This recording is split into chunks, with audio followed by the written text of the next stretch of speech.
mais au foot yango et comment qui ndenge nini bazotala ba combo oyo akoyata musu a 1000 mais ba oyo ba composa ba nzembo ya makasi tel que mon père en tout cas on a habité sur une atka qu'on joue à $500 na Sokoda. Je pense pas motora bino mbale bozo bimisa mo bozo fouter 300 bozo fouter $350 moko $300 mais bah une fois 250 une fois même payer les cas. Il y a à chaque fois ce qui va bengi pour la bas sa mbongo. Il faut toujours penser à tant que vous avez bino. Il faut toujours bon garboyer bas. Bande économique va compter la mabele par la bango ils a combien? Parce que maloba la bino intervention la bino et vous savez que bande économique va compter la mabele wana. Bambongo na bango bien valeur na bango et ça va toujours reconnu et puis maintenu. Mais bino bon ça ndeni bon il y a kaka pas bon zizi o bino retenir compte.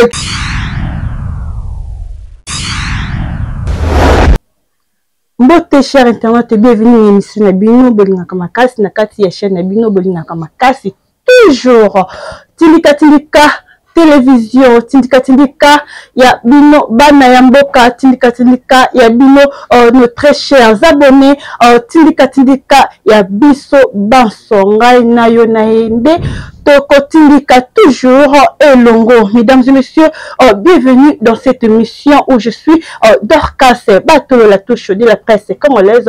Mais accompagné aujourd'hui, mesdames et messieurs, avec les récepteurs d'excellents c'est derrière la caméra, je vais dire, j'allais vraiment vous signaler.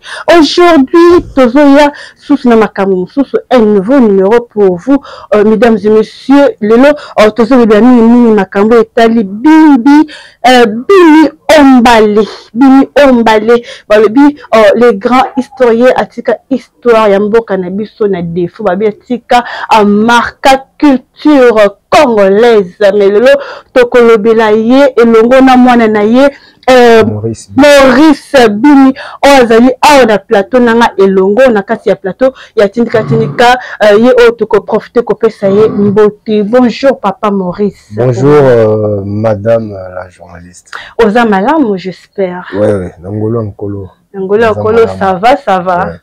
Merci beaucoup. Kota Laebo, il a représenté vraiment Ariambo Cannabiso, mais avec lui, nous allons essayer de parler de tout sauf rien, mais tout ce qui est basé dans ma culture. Il y a Papa Bimi Ombale. Papa Maurice, merci d'être venu. On a entré déjà bien vraiment parce que les autres na makasi. Papa Bimi Ombale, azala ki bon na zaiko na 1969.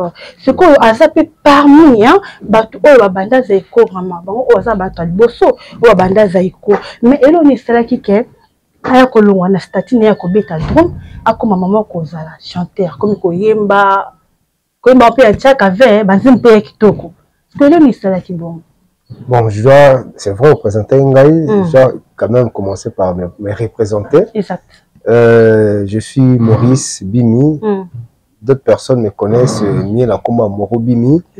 Et puis na réseaux sociaux la combat Mauricio El Fabelo. Je suis le fils aîné à Bimi Ombale, le grand compositeur, il y a Clan Zaiko Langalanga. Alors, par rapport à la question là, et là,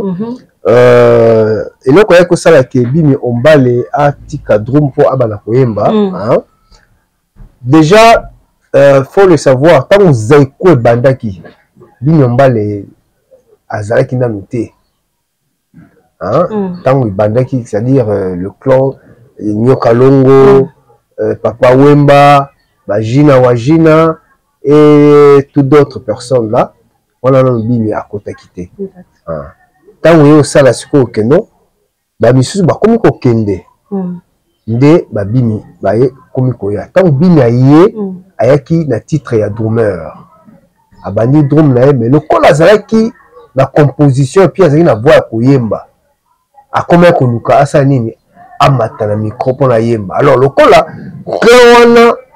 leadership ezalaki ya bango nyonso en tout cas mpona nani Papa Wemba atikela ye micro ou les autres batika micro en tout cas c'était vraiment très difficile. Et là on est le kaki bini alongwaki na ye alongwe akena kokota na orchestre moko ya bana Kasavubu tanga ke kokota na orchestre ya nani comment on eza nani j'ai oublié le nom. Famille Adé.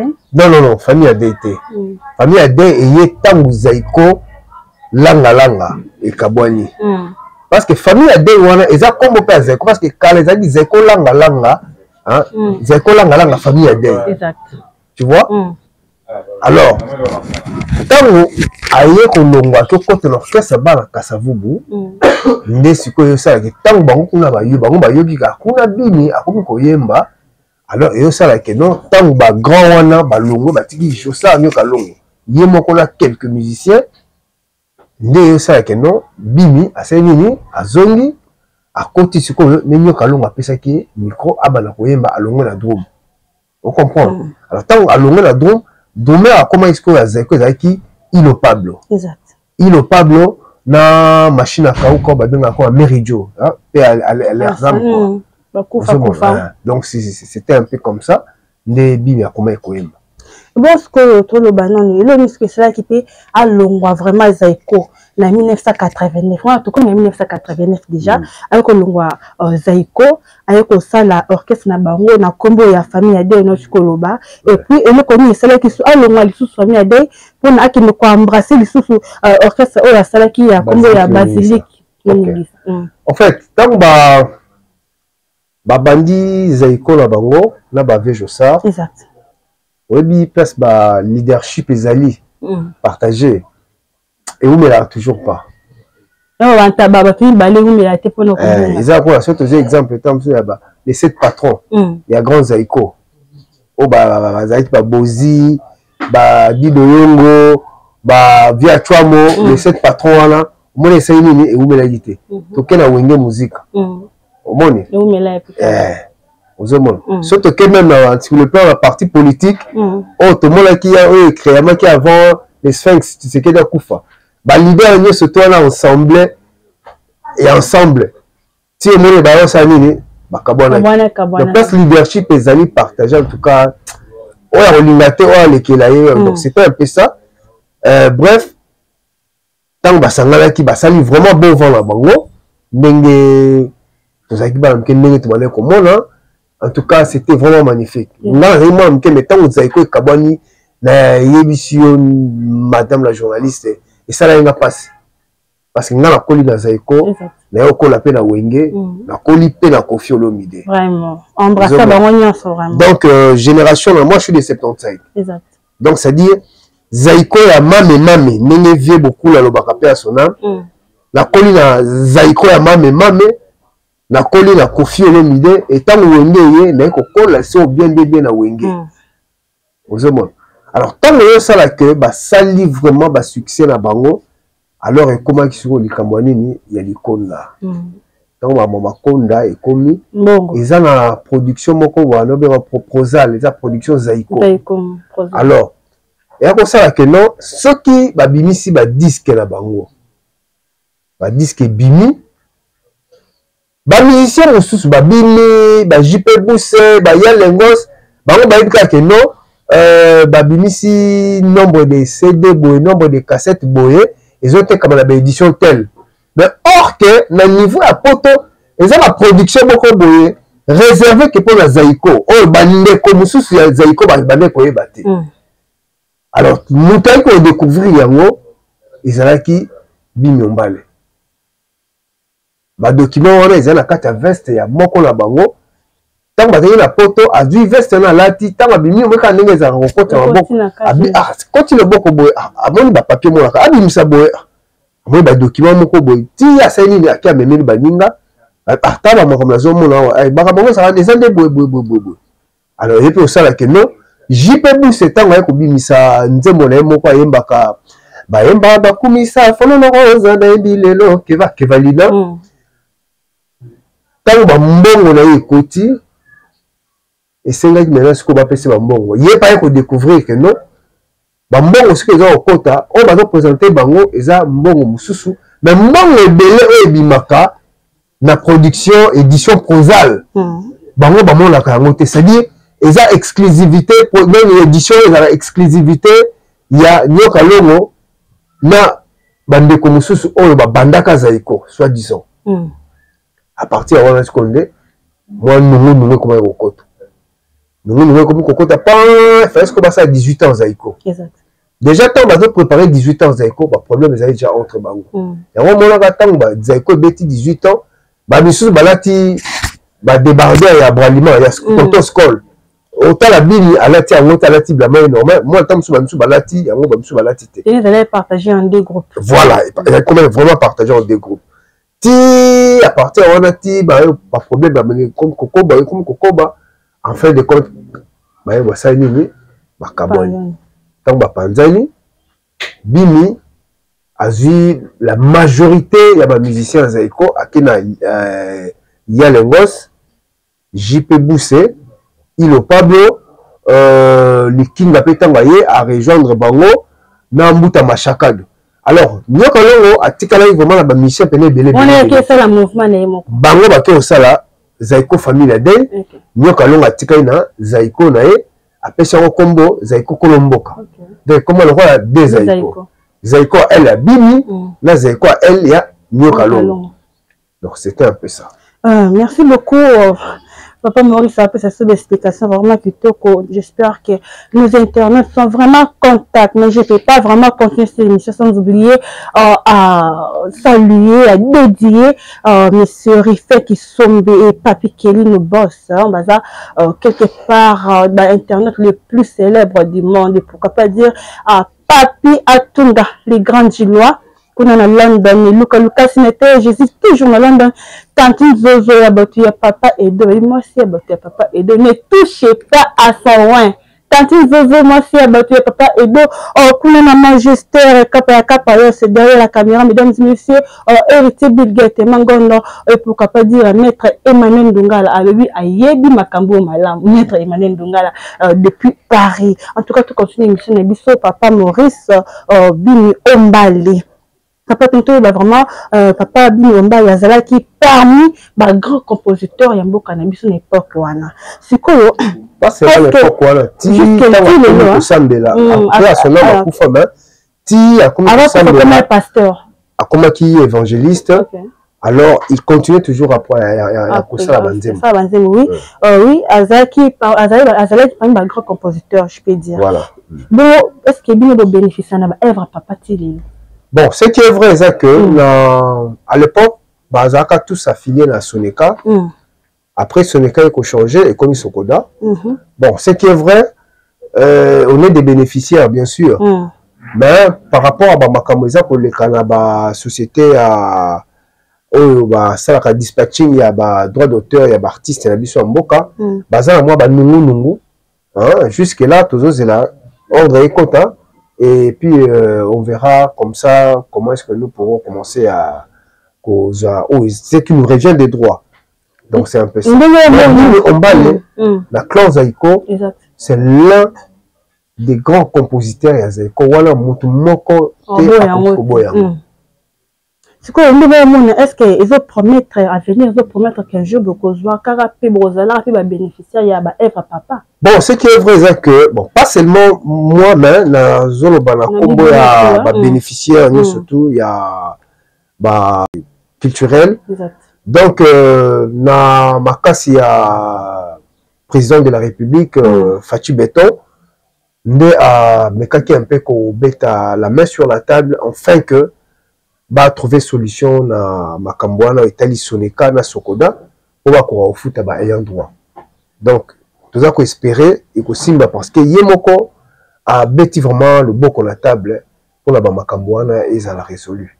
Et on a cet espoir vraiment et qu'on est malade Mundenge Yemoko président Soliva quoi. Oh mais quand on a biso hein, toi bah vraiment Sokoda na Soneka wana. Bon ça en ressent tous les deux compagnies. Bon et ça non, non, c'est-à-dire quoi? Avant Sokodé, ça l'a créé, tu as dit la Soneka. Soneka, société. Quand c'est Soneka et Sali et connaître le problème, bah changer, bah dissoudre yango et comme Sokoda, bah créer maintenant Sokoda, hein, l'actuel établissement ils ont fouta bah droit d'auteur nous surtout à artiste en général. Alors Soneka ezalaki mis en liquidation mais c'est une entreprise et comme est tombé en faillite. Hein? Alors et ça va ndenge bah faut ba futa so ba futi ba mongo ya bato après ba senini et l'équipe va changer page. Mais c'est quoi Sokoda azolinga Soneka plutôt azolinga afuta ba mongo ya ba musicien ya kala de vers les donc ba génération bandaki na ba génération vers 90 et quelques si je crois la 2003 hein 70 et quelques ou 80 et quelques je dis la 2003 hein mais il faut pas foutre bango la Soneka wana so ba fouti ba mbongo nyo surtout dès ce que était la liquidation mais Sokoda ils ont continué mais Sokoda aussi comment qu'on fouta mais sauf que perdaki moi à lui rwana ya ko fouta malamu et contact na moi conflit moko boy entre PCA Nyoka Longo na monsieur Agou le DG. Alors problème moi là j'espère bien que nous espérons tous que Kime Kozonga et Makambo Kozonga normal et puis refuta mbongo na bango. Mais on a déjà Sokoda na Soneka déjà non à l'époque la Soneka je crois PCA il y avait Dondas il y avait monsieur Bonzé et il y avait encore monsieur Adjo Salemba monsieur président Jossar aussi en faisait partie je crois. Mais après il y a reconnaître le problème moko à partir de monsieur Adjo Salemba je crois détournement de mbongo moko salamaka na nzela na ye alors à Kendaka exil la poto à partir de wana batikalaki ko gérer Soneka ti Soneka ekufa hein mais après créer maintenant Sokoda. Alors tant créer Sokoda actuellement la Sokoda mutazano PC président Jossar hein alors bien que il y a des problèmes où qu'il soit remplacé hein par monsieur Blaise Boula mais ce qui est vrai c'est que je crois mandat à président Jossar les non hein ceux qui mandat là ici peut-être on va faire combien d'années pour la mandat ici là bon en principe bon peut-être 5 ans j'ai pas vraiment la maîtrise par rapport à nombre d'années ça mais bon admettons peut-être 3 ans 5 ans comment on est moi parce que ces années pour la promettre bien non bon exact que le combat promettre bon on est là à Kinshasa on est témoin de ce qui se passe exact ceux qui hors des côtés parce que le président Yemoko a sengaki que mekarotia ordre na kati ya société wana hein alors ceux qui ordre zongi et que se mettre sur une même table sololi yokani après moni ko futa bato on est pénaliser orphelin veuve na artiste mususu oyo baza na droit ya kozwa mbongo na bango oyo za mutoki ya misala na bango basala nzomo. Alors moi je demanderai na papa na nga wana na tonton na nga wana ne voyez pas toujours vos intérêts mais sachez que ce que vous faites vous êtes en train de pénaliser beaucoup de gens oyo baza innocents na problème na bino et comme quoi moi problème moko individuel entre bino pendant que vous êtes en train de pénaliser des orphelins et de veuves et puis na artistes oyo bazana na bomoi. En tout cas, ce n'est pas bien. Je vous parle tant que votre fils, bon tabiso na kibolenge na bino, alors même papa na biso, na maman, kenda, il y aura aussi un jour bino bokozala pété. Alors dites-nous un peu, souvenez nini oyo kotika na mutu na biso, biso bana ya bandeko na bino, biso bana ya camarade na bino. On dira quoi? Papa na bino tango bazalaki dirigeant ya etelo oyo ya Sokoda ou ya Soneka. Ils ont fait souffrir veuve, orphelin, ils ont fait souffrir ninga la bango oh non kufa kité. Alors tous à la batou, bozala vraiment batou, bozala na motema ya bomoto, pe ya bonzambe. En tout cas, pensez-y parce que la vie eza ya nzambe pe mokili eza ya nzambe. On sait jamais bokende du bokokendaka un jour mais bana bokotika na mokili bokotika bango na image nini batu o ba souffrir na makambo bongona ko sala na Sokoda na Soneka et vis-à-vis à bana na bino qu'est-ce qu'ils vont témoigner ba ko témoigner ba mabe o bino bo sala bango tant bozalaki pour diriger ba société wana. Voilà. Merci beaucoup. Parole, en tout cas, parole, on est vraiment touchante, hein, et ça n'a pas si. Ce que tu le banning, est-ce que au gérance il y a PCA Nyokalong, na série au papa Bazalaka. Est-ce que tu vois sa différence? Bon, ce qui est vrai, Nyokalong autant comme PCA, là, c'est vrai, mon taza ma belle, n'a pas la malade. Exact. Nyokalong autant comme PCA, en tout cas, n'a pas passé à émission, moi, qu'on a canal King, j'avais vraiment témoigné. Parce que ceux qui ont accueilli dans la place des évolués au Tali établissement à Sokoda, en tout cas, c'est vraiment comme un ministère. Hein? Ils ont un ministère vraiment très propre, vraiment digne. Tant que nous avons comme un PCA, dans le DG à goût, en tout cas, PCA qui en tout cas, donc, ils ont vraiment forme, et l'équipe même le ministère de la culture et art. Vraiment intéressant. Au début, bazo foot kitoko. Mais au foot yango et comment qui ndengeni. Bazo tala ba combo oyo akoyata musu a 1000 mais ba oyo ba composa ba nzembo ya makasi tel que mon père. En tout cas, on a habité sur une attaque au jouer à $500 na Sokoda. Je pense pas. Je pense pas. Motora binombale bozo bimisa mo bozo fouté 300 bozo fouté $350 moko $300 mais bah une fois 250 une fois même payer les cas on a pas quitté tant na yé et monsieur Abou me dira que non père moi c'est l'équipe moi pas besoin de mais je me suis posé une question avec que attends Mbongo ezali ya Batutel.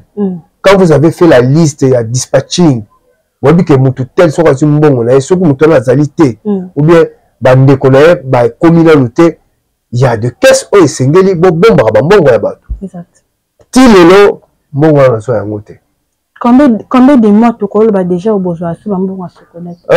Normalement, année passée, année passée, il fallait tous un bon en décembre. En tout cas, aux un bon côté.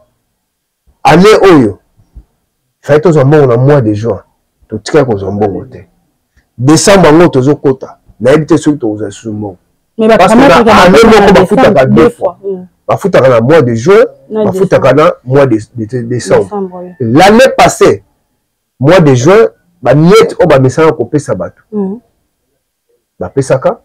Mais tant que en décembre, même à Tamier, tu vois, on a fait ça.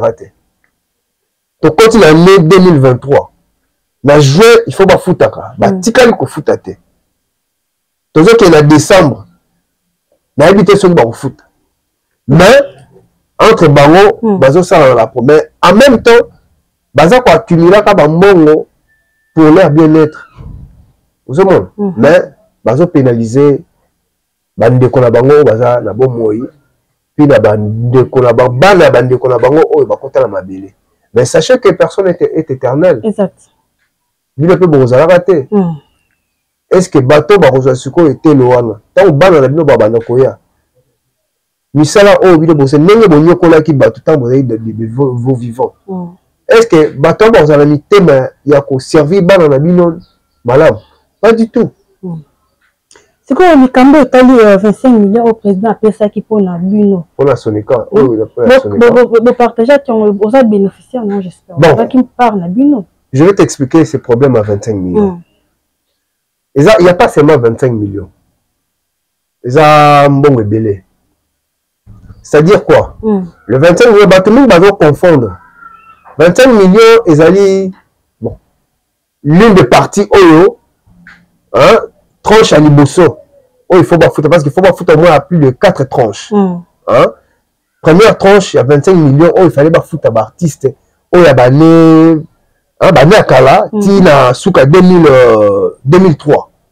Donc, aujourd'hui, vers les années 80, ti 2003.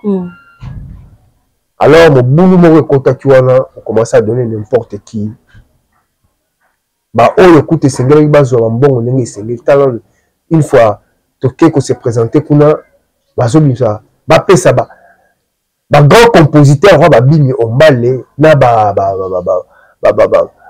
Joski ba John Poi ba Joe Poster bazo bimisa $250 pour ba pesa bango personne avait voulu ko zambongo to tikala bango bongo wana.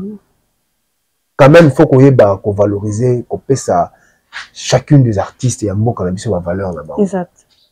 Au moins, dans ce musicien, il n'a jamais été répertorié dans Sonica époque. On a payé $1 000, on a payé $2 000.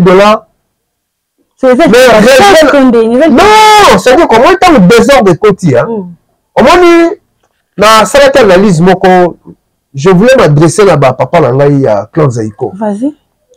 Ma papa le Clan Zaïko, il faut savoir ceci, vous qui êtes encore vivant, il faut toujours bozalaka na bolingo pe na motema. Il y a à chaque fois ceux qui va bengi pour na ba pesa mbongo. Il faut toujours penser à tant que oya bino.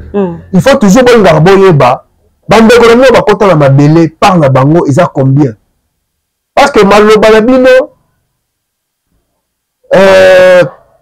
intervention la bino et au ça la que bande économie va compter la mabele wana bambongo na bango bien valeur na bango ça va toujours reconnu et puis maintenu mais bino bon ça ndeni bon ya kaka pa bozuzu yo bino retenir compte que ya ndeko na bini bana na baza na bomoyi il faut qu'on pesa bango bon pesa bango combien la somme est que non mais montant bon pesa bini zo mériter en note mais ils ont mérité en note ils ont kining.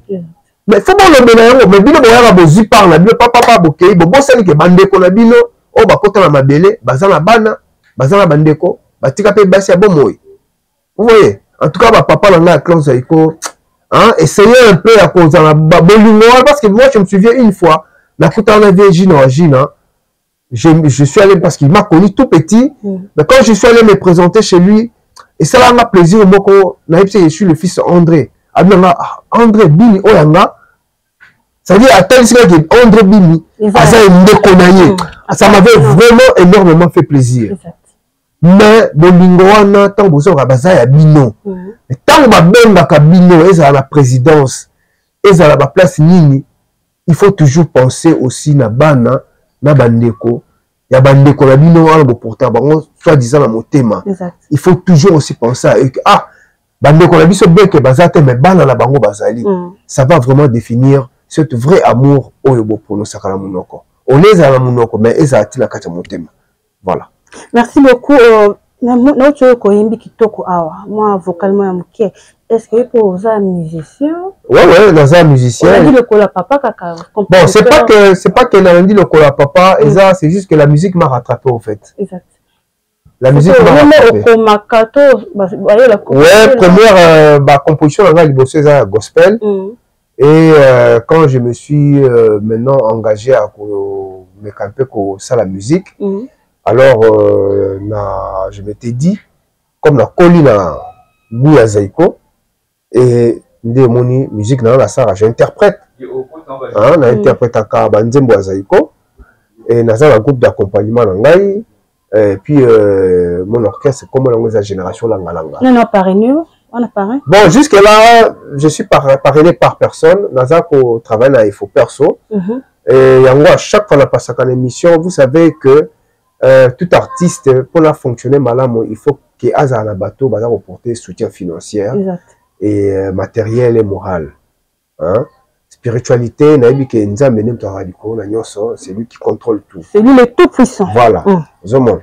Donc, jusque-là, nazo lingana banda ba répétition na matongé il faut la zoana nos places pour la place voilà il faut des moyens et je sais au moins $1000 pour la payer sa caution à place et je dois commencer à répéter 2 fois par semaine dans un groupe d'accompagnement c'est des journées la journée bon bah jour de répétition bon normalement je souhaitais bah jour de répétition ils à mardi na jeudi mardi na jeudi, mercredi na vendredi.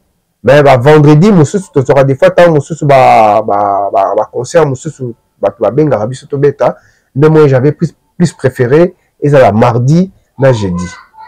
okopesa biso caché na yo so babengi yo quelque part na fête mobe na cérémonie mobe obeta ozala na caché. Oui, caché ezalaka naza na caché na ngai bana na $2000. Okay. D'ailleurs dernièrement na festival à Papa Wemba uteroleka Bras Congo muta sala couverture nango nazalaki sollicité na Bras Congo na opesa bino ba image nazalaki sollicité na Bras Congo en tout cas jusque là en tout cas tout marche bien quoi. Caché na ngai à 2000 mais discutable. D'accord, s'il faudrait faire une différence entre musique ya kala et musique ya lelo en tant qu'artiste au cours global. Bon, c'est simple hein. Moi le thème de la musique à kala ezaki ndenge mosusu c'était plus basé dans ma conseil hein ceux qui musiciens za koyemba na pe sonnet exemple moko na mbelo nzembo ya kala et puis na mbelo nzembo lelo au comprendre. Ceux qui tozui net nzembo ya Muvaro. Par la partie à une photocopie na yo na commencé kozela lela mama na commencé kozela songa moni ndako ya bolingo yo tikeli nani ye ayolele muva yolele sala ke bakolanda via motote bondumba ekeseni mingi babunga nzela. Tu sens que azo conseiller on doit comprendre alors ce que c'est quoi la musique ya lelo. Exemple? Je ne peux pas chanter vraiment ça parce qu'il y a trop d'insanité. Vraiment. Ça dit ça ne dit pas. C'est-à-dire, vous vénérez la débauche en fait. Vous vénérez comment du sexe. Ce n'est pas vraiment. Merci beaucoup. Nous sommes arrivés à la fin de l'émission. Mais est-ce que vous pouvez embrasser même nostalgique embrasser Kilelo de Tobinga? Non na carrière musicale non. Moi c'est plus c'est vrai na ba concert na la betaka na je suis pas seulement basé na ma nzembo zaiko. Il y a des fois la beta appelle à Papa Wemba quand je dis Papa Wemba je vois vivre la musique la beta appelle à Franco hein parce que public va te ba vendre la liboso na biso. Ming, c'est vrai, le public est un peu mélangé par rapport à la génération. Mais tu préféreras plus qu'au années 90. Hein? Années 90. Mais ce que tu as moi qui l'est là, tu moi Kofi, moi Moulerengo, moi Zéro Faute, moi qui fallait, moi qui ferait, mais tout ça, là-bas qui fallait, qui ferait, tu pourras ba Nzembo Oeza pour porter moi éducatif, en fait. Exact. Tu vois, donc c'est un peu ça. Merci beaucoup. Déjà te comprendre. Est-ce que vous avez un mot de la fin pour cette émission, un message pour nos internautes? Ok, d'accord. La copie, c'est juste un conseil, kaka. La copie, c'est juste conseil. Bande kolanga iba na artiste. Si vous avez la vocation à koyembate, ne fais pas la musique parce que ton père fut musicien. Vraiment. Hein? Parce que destin à mon tour et change à côté et ça se force pas, ça se force vraiment pas.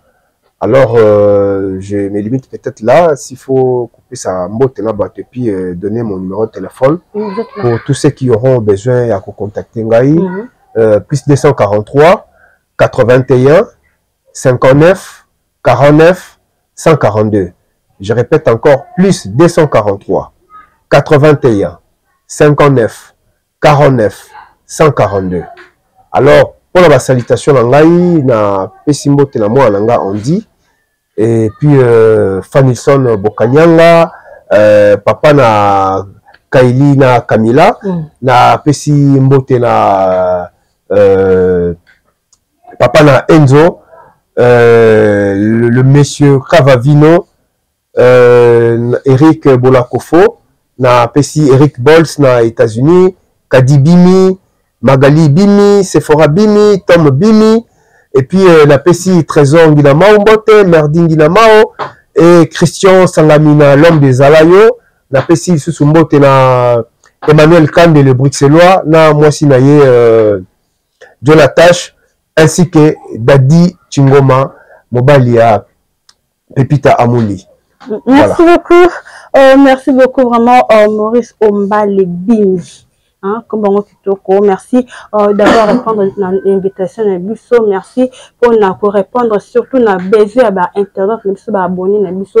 Il y a Tindika, j'espère que Baza et Arco CP là. L'émission est finie, mesdames et messieurs. C'est par ici que nous bouclons complètement notre émission. Mais je ne peux pas la finir sans pourtant couper sa mbote pas à Rifan qui sont des Papi Kelly. Hein?